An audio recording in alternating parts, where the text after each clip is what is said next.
അമേരിക്കയുടെ പുതിയ പ്രസിഡന്റ് സ്ഥാനം ഏറ്റെടുക്കുന്നതിന് മുൻപേയുള്ള ട്രംപിന്റെ സാമ്പത്തിക നിലപാടുകൾ ലോകം ഒന്നാകെ വളരെ ഗൗരവത്തോടെയാണ് കാണുന്നത്. ലോകത്തെ ഏറ്റവും വലിയ ദ്വീപായ ഗ്രീൻലാൻഡിനോടുള്ള ട്രംപിന്റെ താൽപര്യത്തിന് പിന്നിലും ഇതേ ലക്ഷ്യം തന്നെയാണ് ഉള്ളത്. 1999 കൈവിട്ടുപോയ പനാമ കനാലിന്റെ നിയന്ത്രണം വീണ്ടെടുക്കാനുള്ള കൊണ്ടുപിടിച്ച നീക്കവും ഇതിന്റെ കൂടെ നടക്കുന്നുണ്ട്. ട്രംപിന്റെ ഈ പുതിയ നീക്കങ്ങളിൽ റഷ്യ സ്വീകരിക്കുന്ന നിലപാടും ഇനി ഏറെ നിർണായകമാകും. വ്യക്തിപരമായി ട്രംപുമായി റഷ്യൻ പ്രസിഡന്റ് വ്ളാഡിമിർ പുടിന് അടുത്ത ബന്ധം ഉണ്ടെങ്കിലും പനാമ കനാൽ വിഷയത്തിലും ഗ്രീൻലാൻഡിനെ ലക്ഷ്യമിടുന്ന നീക്കത്തിലും അമേരിക്കയ്ക്ക് എതിരായ നിലപാടാണ് റഷ്യ സ്വീകരിക്കുക.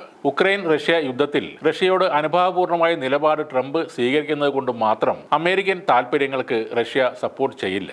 അതേപോലെ തന്നെ ചൈനക്കും ഉത്തര കൊറിയക്കും ഇറാനും എല്ലാം സമാനമായ ഒരു നിലപാട് തന്നെയാണ് ഉള്ളത്. പിടിവാശിയിൽ ട്രംപ് മുന്നോട്ട് പോയാൽ അമേരിക്കൻ ചേരിയിൽ തന്നെ ഭിന്നിപ്പിനുള്ള എല്ലാ സാധ്യതയുമുണ്ട് എന്നതും ഒരു യാഥാർത്ഥ്യമാണ്. അമേരിക്കയിൽ ആര് ഭരിച്ചാലും നടപ്പാക്കാൻ പോകുന്നത് അമേരിക്കൻ താൽപര്യങ്ങളാണ്. മെക്സിക്കോ, കാനഡ, ചൈന എന്നിവിടങ്ങളിൽ നിന്നുള്ള ഉൽപ്പന്നങ്ങൾക്ക് നികുതി വർദ്ധിപ്പിക്കാനുള്ള ആശയത്തിന് പിന്നാലെ അറ്റ്ലാന്റിക് പസഫിക് സമുദ്രങ്ങളെ തമ്മിൽ ബന്ധിപ്പിക്കുന്ന നിർണായക വ്യാപാര ജലപാതയായ പനാമ കനാലിന്റെ നിയന്ത്രണവും ഇപ്പോൾ വീണ്ടെടുക്കുമെന്ന ഭീഷണിയാണ് ട്രംപ് ഉയർത്തുന്നത്. രണ്ടാം ലോക മഹായുദ്ധത്തിന് ശേഷം കനാലിന്റെയും അതിന് ചുറ്റുമുള്ള കനാൽ മേഖലയുടെയും മേലുള്ള അമേരിക്കയുടെ നിയന്ത്രണം തർക്കവിഷയമായി മാറിയതോടെ പനാമയും അമേരിക്കയും തമ്മിലുള്ള ബന്ധം കൂടുതൽ മോശമായിരുന്നു. പനാമ കനാലിനെ സംബന്ധിച്ചിടത്തോളം അറ്റ്ലാന്റിക് പസഫിക് സമുദ്രങ്ങൾക്കിടയിൽ കപ്പലുകൾ കടന്നുപോകാൻ അനുവദിക്കുന്ന ഒരു സുപ്രധാന വ്യാപാര പാതയാണിത്. പസഫിക് സമുദ്രത്തെയും അറ്റ്ലാന്റിക് സമുദ്രത്തെയും തമ്മിൽ ബന്ധിപ്പിക്കുന്ന 82 കിലോമീറ്റർ നീളമുള്ള പനാമ കനാൽ 1914 നിർമ്മാണം പൂർത്തിയാക്കിയ ശേഷം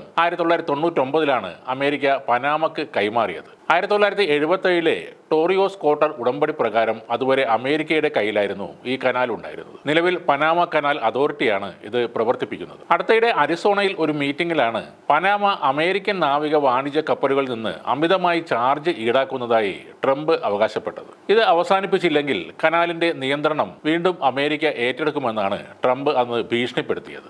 വാസ്തവത്തിൽ ചാർജ് വർധനയല്ല, പനാമ കനാൽ മേഖലയിൽ ചൈനയുടെ സ്വാധീനം വർദ്ധിക്കുന്നതിലാണ് അമേരിക്കയ്ക്ക് ആശങ്കയുള്ളത്. അമേരിക്ക കഴിഞ്ഞാൽ പനാമ കനാൽ ഏറ്റവും കൂടുതൽ ഉപയോഗിക്കുന്ന രാജ്യവും ചൈന തന്നെയാണ്. കൂടാതെ ചൈനയ്ക്ക് പനാമയിൽ വലിയ തോതിലുള്ള നിക്ഷേപങ്ങളുമുണ്ട്. തായ്വാനുമായുള്ള നയതന്ത്ര ബന്ധങ്ങൾ ഉപേക്ഷിച്ച പനാമ തായ്വാൻ ചൈനയുടെ ഭാഗമാണെന്നും അംഗീകരിച്ചിരുന്നു. ഇതെല്ലാമാണ് ട്രംപിന്റെ പ്രശ്നങ്ങൾ. ചൈനയുമായി ഒരു സംഘർഷം ഉണ്ടായാൽ ആയുധമടക്കമുള്ള സംവിധാനങ്ങൾ പ്രധാനമായും എത്തിക്കേണ്ടതും ഇതുവഴി തന്നെയാണ്. കനാലിനുമേൽ സമ്മർദ്ദം ശക്തമാക്കാൻ ട്രംപിനെ പ്രേരിപ്പിക്കുന്ന ഘടകങ്ങളും ഇതുതന്നെയാണ്. കനാലിന്റെ നിയന്ത്രണം തെറ്റായ കരങ്ങളിൽ എത്തുന്നത് തടയുമെന്നാണ് ട്രംപ് പറയുന്നത്. ഇത് ചൈനയെ ഉദ്ദേശിച്ച് തന്നെയാണ് പറയുന്നത്. എന്നാൽ പനാമയുടെ പരമാധികാരത്തെ പിന്തുണച്ച മറ്റ് ലാറ്റിനമേരിക്കൻ രാജ്യങ്ങളും ഇപ്പോൾ രംഗത്ത് വന്നിട്ടുണ്ട്. പനാമ കനാൽ പനാമയുടേതാണ്, അതിന്റെ പരമാധികാരം എല്ലാ രാജ്യങ്ങളും മാനിക്കണമെന്നാണ് മെക്സിക്കൻ പ്രസിഡന്റ് ക്ലോഡിയ ഷെയ്ൻബോം പറയുന്നത്. അമേരിക്കൻ നിലപാടുകൾ ഇനിയും കടുപ്പിച്ചാൽ ചൈനയും റഷ്യയും ഉൾപ്പെടെയുള്ള എതിർചേരികളും അവരുടെ നിലപാട് ശക്തമാക്കും. അതൊരു തുറന്ന ഏറ്റുമുട്ടലിലേക്ക് പോകാനുള്ള സാധ്യതയും കൂടുതലാണ്. ലോകം ഇപ്പോൾ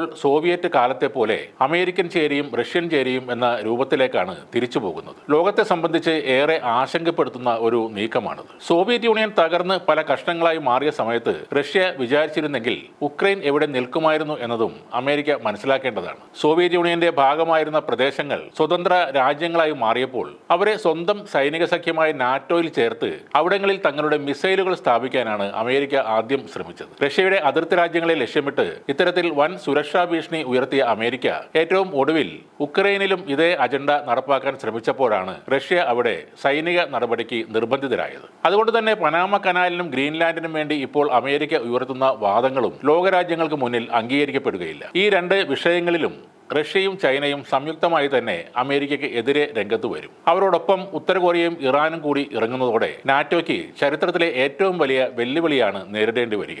ഇപ്പോൾ തന്നെ അമേരിക്കൻ ചേരിയിലും ഭിന്നതയുണ്ട്. അതിനാൽ സ്വയം നാശത്തിലേക്ക് എടുത്തു ചാടാൻ മിക്ക രാജ്യങ്ങളും തയ്യാറാവുകയില്ലെന്നാണ് നയതന്ത്ര വിദഗ്ധരും പറയുന്നത്.